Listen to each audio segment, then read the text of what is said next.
Good afternoon, student. Today we are going to study about oral hypoglycemic agents. Today we are going to study about oral hypoglycemic agents.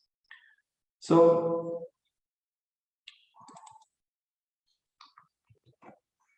here is the definition of oral hypoglycemic agents. Oral hypoglycemic agents are the agents that are given orally to reduce blood glucose level in diabetic patients. जैसे कि हम लोगों ने insulin के बारे में सुना है, इंसुलिन भी क्या करती है, ओरल ब्लड शुगर लेवल को कम करती है। और ओरल हाइपोग्लाइसेमिक एजेंट, जैसे उसका नाम ही इंडिकेट करता है कि oral hypoglycemic agent which reduce blood sugar level when administered orally. When administered orally से मतलब है कि इंसुलिन और इसके दोनों में डिफरेंस ये है कि दोनों ब्लड शुगर लेवल को रिड्यूस करते हैं, लेकिन जब हम ओरल हाइपोग्लाइसेमिक एजेंट ओरल रूप से देते हैं तब ये ब्लड शुगर लेवल को कम करते हैं। और इंसुलिन जो है, जैसे मैंने बताया था आप लोगों को लास्ट क्लास में भी, कि इंसुलिन का जब हम एडमिनिस्ट्रेशन, रूट ऑफ एडमिनिस्ट्रेशन जो है उसका आईवी रूट, सबक्यूटेनियस या इंट्रामस्कुलर रूट से। जब इन दोनों रूट में से, इन तीनों रूट से इंसुलिन इफेक्टिव है, हम उसको ओरल रूट से नहीं दे सकते। और मैंने आप लोगों को ये भी बताया था कि इंसुलिन को ओरल रूट से क्यों नहीं देते हैं, क्योंकि वो गैस्ट्रिक एनवायरनमेंट जो है हमारी वो सूट नहीं करती है, उसको वो डिग्रेड हो जाती है, और जो उसका इफेक्ट होना चाहिए, यूजफुल इफेक्ट, वो हम अचीव नहीं कर पाते हैं या मिल नहीं पाता है। तो जैसे ओरल हाइपोग्लाइसेमिक एजेंट यहाँ पे बताया है, agent that are given orally to reduce blood glucose level in diabetic patient. इसका मतलब ये है कि ओरल हाइपोग्लाइसेमिक एजेंट जो होते हैं वो ब्लड शुगर लेवल को कम करते हैं डायबिटिक पेशेंट में, when we are going to administrate it orally. As you can see, diabetes mellitus type 1 is a disease caused by lack of insulin, and insulin must be used in type 1, which must be injected. Diabetes mellitus type 2 is a disease of insulin resistance by the cell due to the several factors. जैसे type 1 और type 2 diabetes है, एक उसको type 1 को हम insulin dependent diabetes भी कहते हैं और टाइप 2 को नॉन इंसुलिन डिपेंडेंट डायबिटीज भी बोलते हैं, या जुवेनाइल डायबिटीज या मैच्योरिटी ऑनसेट डायबिटीज कहा जाता है। तो क्या होता है कि टाइप 1 में इंसुलिन मस्त है और टाइप 2 में इंसुलिन तो होती है, लेकिन उसकी जो रेसिस्टेंस है, या कह सकते हो कि सेंसिटिविटी है पर्टिकुलर सेल के लिए, वो कम हो जाती है, जिसकी वजह से इंसुलिन जो है इफेक्टिव नहीं होता है। तो उस केस में जो ओरल हाइपोग्लाइसेमिक एजेंट्स होते हैं वो क्या करते हैं कि बहुत यूजफुल है इन दैट केस कि वो इंसुलिन की इफेक्टिवनेस को बढ़ाने का काम करते हैं ओरल हाइपोग्लाइसेमिक एजेंट्स। तो हम आगे देखेंगे। Yes, you can see oral hypoglycemic agent जो है, they work by increasing the amount of insulin secreted by the pancreas. एक तो ये क्या कर रहे हैं कि इंसुलिन के सिक्रेशन को इंक्रीज कर रहे हैं, they are going to increase the secretion of insulin from pancreas. और पैंक्रियास में कहां से, as I mention that in earlier class, beta cell होते हैं, अल्फा सेल होते हैं, डेल्टा सेल होते हैं, पॉलीपेंक्रियाटिक पेप्टाइड सेल होते हैं। तो डेल्टा सेल से जो इंसुलिन का, सॉरी, बीटा सेल से जो इंसुलिन का सिक्रेशन होता है, स्लेट ऑफ लैंगरहैंस जिसको कहा जाता है, आइलेट ऑफ लैंगरहैंस, वहां से इंसुलिन के सिक्रेशन को बढ़ाने का काम करते हैं। Increase the sensitivity of target organ to insulin. दूसरा, जैसे मैंने बताया कि आपकी बॉडी में इंसुलिन तो बन रहा है, जैसे टाइप 1 में क्या होता है कि इंसुलिन बीटा सेल सिक्रेट नहीं होता है, इंसुलिन नहीं बनता है टाइप 1 डायबिटीज। लेकिन टाइप 2 में क्या हो रहा है, इंसुलिन तो बन रहा है, लेकिन क्या हो रहा है कि इंसुलिन बन रहा है, लेकिन उसकी इफेक्टिवनेस जो है वो उसके पर्टिकुलर ऑर्गन से बाइंड नहीं कर पा रहा है, उसके पर्टिकुलर ऑर्गन से, सॉरी, पर्टिकुलर सेल रिसेप्टर से बाइंड नहीं कर पा रहा है। जब इंसुलिन सेल रिसेप्टर से टारगेट सेल रिसेप्टर से बाइंड नहीं करेगा, तो उस केस में क्या हो रहा है कि उसके रिसेप्टर पे बाइंड नहीं कर रहा है, तो उसकी जो इफेक्टिवनेस है, ये जो इंसुलिन का एक्शन होना चाहिए, वो शो नहीं कर पाता है। थर्ड पॉइंट है decrease the rate at which glucose is absorb from the gastrointestinal tract. एक तो ये क्या करते हैं, तीसरा इनका इफेक्ट क्या है, ओरल हाइपोग्लाइसेमिक एजेंट का ब्लड शुगर लेवल रिड्यूस करने में, decrease the rate at which glucose is absorb from the, एक तो जो ग्लूकोज का एब्जॉर्प्शन है उसको भी डिक्रीज करते हैं, जिसकी वजह से क्या हो रहा है कि ग्लूकोज का एब्जॉर्प्शन, मतलब एब्जॉर्प्शन को मैं अगर डिफाइन करना चाहूँ आप लोगों को बताना चाहिए, वैसे तो आप लोग पढ़ चुके हो कि ग्लूकोज मतलब एब्जॉर्प्शन मतलब कि entry of new molecule into the blood circulation. तो जो ग्लूकोज की एंट्री है मतलब ब्लड सर्कुलेशन, हम पहले ही जानते हैं कि डायबिटीज क्यों होती है, there is increase in the blood sugar level. तो अगर ग्लूकोज की एंट्री जो है वो इंक्रीज होगी ब्लड में, तो सीधी सी बात है कि ब्लड ग्लूकोज का लेवल जो है वो इंक्रीज होगा। तो एक तो ये काम करेंगे कि ग्लूकोज के एब्जॉर्प्शन पे भी काम करेंगे, ग्लूकोज के एब्जॉर्प्शन के रेट को डिक्रीज करेंगे। एज रिजल्ट क्या होगा, ग्लूकोज का ब्लड सर्कुलेशन में पहुंचना कम होगा, और ग्लूकोज का ब्लड सर्कुलेशन में पहुंचना कम होगा तो क्या होगा कि ब्लड ग्लूकोज लेवल रिड्यूस होगा। Then next point is that selection of anti-diabetic drugs depend on following point or following factors.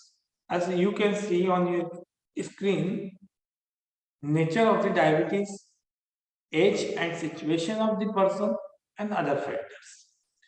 Nature of diabetes से मतलब है कि कौन से आपको selection of anti diabetic drug, इसका इस पॉइंट को मैं पहले समझाना चाहूंगा कि आपको ओरल हाइपोग्लाइसेमिक एजेंट सिलेक्ट करने के पहले क्या क्राइटेरिया है।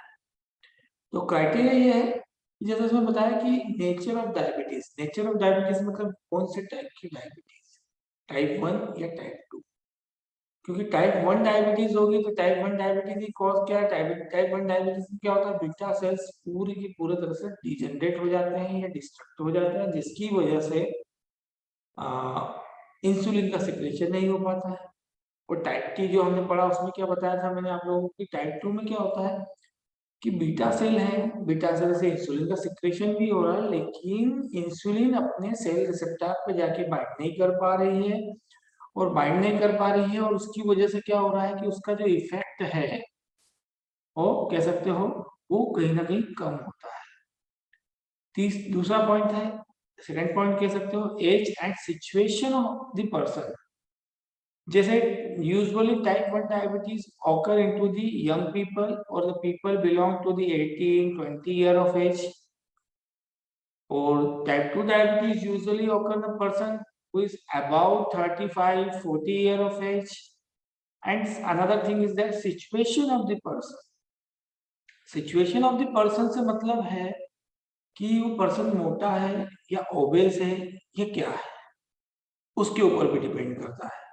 सिचुएशन ऑफ द पर्सन से मतलब है कि जो पर्सन है वो ओबेस है, ओबेसिटी है उसको, या नहीं है। क्योंकि ओबेसिटी है तो कहीं ना कहीं उसको जाके डाइट रिस्ट्रिक्शंस भी फॉलो करना पड़ेंगे, and other factor including like age, sorry genetic factor भी मैं कह सकते हो कि यहाँ पे इम्पोर्टेंट है ओरल एंटी डायबिटिक थेरेपी के साथ में। और कह सकते हो जेनेटिक के साथ में प्रेगनेंसी एक फैक्टर है, कई बार कई फीमेल्स को गेस्टेशनल प्रेगनेंसी भी हो, गेस्टेशनल डायबिटीज भी होती है। तो this are the other factor which is contributed into the hyperglycemia.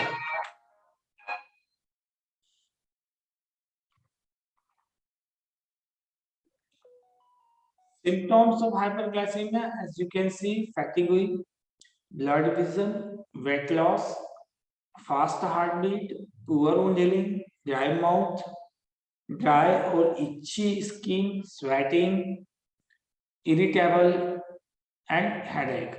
So these are the symptoms. Fatigue हुई मतलब जो डायबिटिक, और कह सकते हो कि अगर आपकी बॉडी में ब्लड शुगर लेवल बढ़ा, ये सिम्टम्स हैं जो आप स्क्रीन पे देख रहे हो।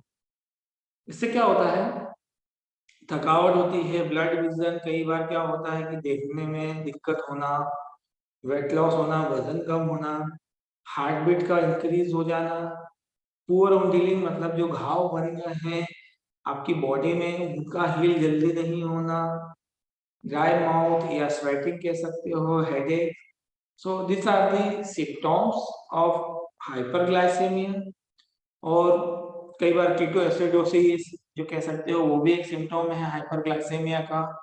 या जो हम देखते हैं कि hyperlipidemia is another symptom of hyperglycemia, जो इस पावर पॉइंट में कुछ मेंशन नहीं है, इसलिए मैं आप लोगों को अलग से बता रहा हूँ। Classification of oral hypoglycemic agents. These are the first generation hypoglycemic agents are sulfonylureas, or they are actually oral hypoglycemic agents are further categorized into following categories: sulfonylureas, biguanides, meglitinides, and thiazolidinediones, and alpha glucosidase inhibitors. Sulfonylureas category की जो drugs हैं, they are further categorized into two categories or into first generation and second generation drugs like tolbutamide, chlorpropamide, bromide, and acetazolamide, or sorry, carbutamide. These are the first generation sulfonylureas. Second generation sulfonylureas are glyburide, glipizide, glimepiride, glibenclamide.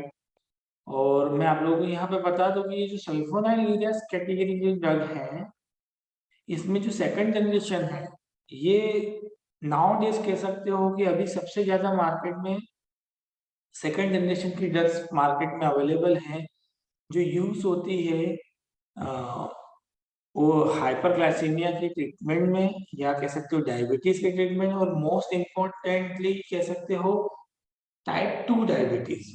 Type 2 diabetes जैसे glimepiride है, या ग्लाइपेक्लेमाइड है, या ग्लाइपिजाइड है।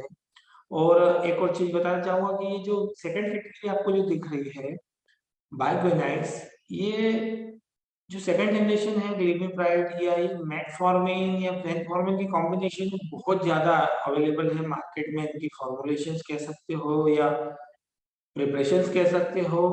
और जैसे कि हम जानते भी हैं कि डायबिटीज जो है, अभी जिस तरह से डायबिटिक पर्सन एक्चुअली एक लाइफ स्टाइल डिसऑर्डर है डायबिटीज, और डायबिटीज जो पेशेंट दिन ब दिन बढ़ रहे हैं सोसाइटी में, तो आप एक आइडिया लगा सकते हो, आप अंदाजा लगा सकते हो कि कितना ज्यादा एंटी डायबिटिक ड्रग्स का मार्केट में यूज बढ़ रहा है डे बाय डे।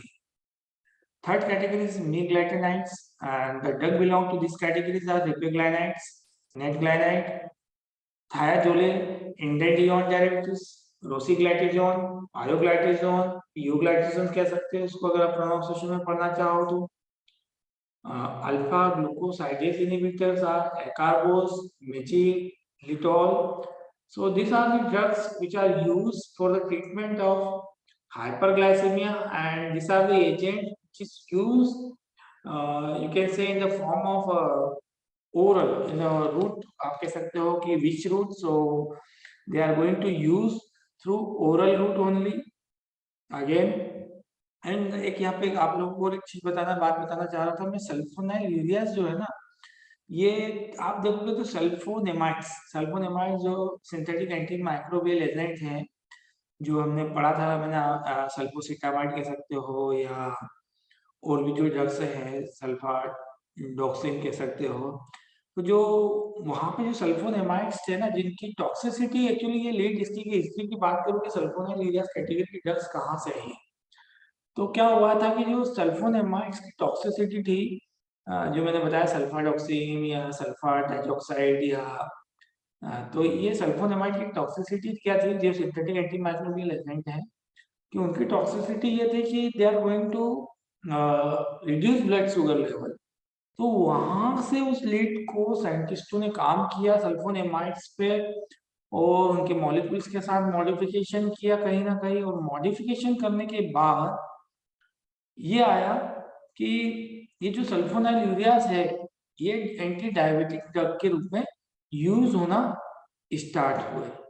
तो ये एक हिस्ट्री है सल्फोनाइलुरियास कैसे मार्केट में, ये फर्स्ट जनरेशन टोलब्यूटामाइड है कह सकते हो, या क्लोरप्रोपेमाइड है। ये 1957 के अराउंड कह सकते हो कि आइडेंटिफाई हुए थे और मार्केट में आए थे, और ये उस टाइप से यूज होता है। लेकिन नाउ इनको अभी मार्केट में रिप्लेस कर दिया है सेकंड जनरेशन के जो ड्रग्स हैं, या सल्फोनाइलुरियास कैटेगरी की, जो मैंने ग्लिमिप्राइड, और ये आजकल कह सकते हो कि बाइगोनाइड कैटेगरी के ड्रग्स के साथ मार्केट में बहुत ज्यादा यूज होते हैं।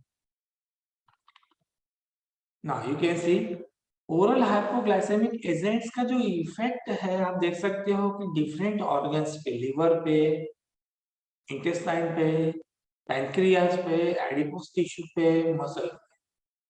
तो आप देखोगे लिवर पे क्या हो रहा है, डिक्रीज ग्लूकोज प्रोडक्शन, और वहां पे काम कौन सी ड्रग कर रही है, बाइगोनाइड, थायाजोलिडियोन्स, एंड कह सकते हो इंटेस्टाइन पे काम कर रही है, ग्लूकोज एब्जॉर्प्शन को डिक्रीज कर रही है, अल्फा ग्लूकोसाइडेज इनहिबिटर्स, पैनक्रियास पे इंसुलिन सिक्रेशन को इंक्रीज करने का काम कर रहे हैं आपके सल्फोनाइल यूरियाज और मिग्लाइटेनाइड्स कैटेगरी की ड्रग, और इंक्रीज पेरिफेरल ग्लूकोज यूटिलाइजेशन को इंक्रीज करने का काम कर रहे हैं biguanides. So this are the drug which increase, कह सकते हो कि आपके ग्लूकोज के यूटिलाइजेशन को ये ड्रग्स बढ़ाती है।